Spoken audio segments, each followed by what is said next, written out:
Madame la maire, nous pouvons tous le constater, le partage actuel de l'espace public n'est pas optimal en termes de sécurité pour les cyclistes, comme pour les deux roues, mais également pour les automobilistes.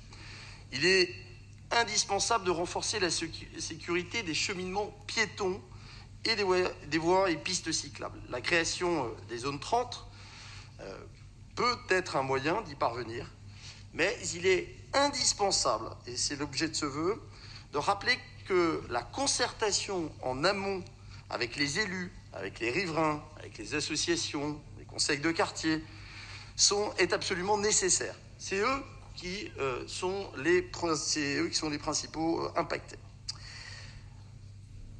Cela se traduit, cette mise en place des zones 30, par la suppression brutale de places de stationnement, et pourtant chaque quartier a ses spécificités.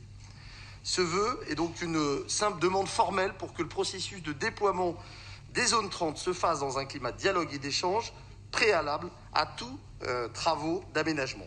J'insiste, avant, évidemment, il est nécessaire de concerter, et ce n'est pas après les travaux, ou surtout quand ils ont démarré, qu'on concerte.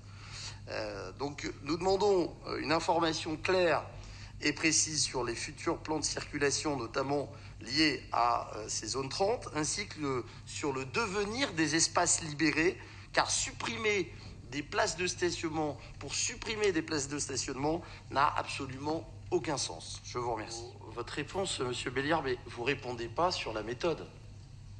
Vous rappelez encore des grands objectifs qu'on lit dans la presse. On est au Conseil de Paris. Je suis maire d'arrondissement.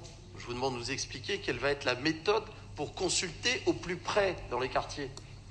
Vous êtes incapable d'en parler. Donc je vais maintenir mon vœu, mais je vous appelle à préciser rapidement les modalités de déploiement des zones 30 en lien avec les arrondissements et les maires d'arrondissement. C'est noté. Merci beaucoup. J'ai été saisie d'une demande d'explication de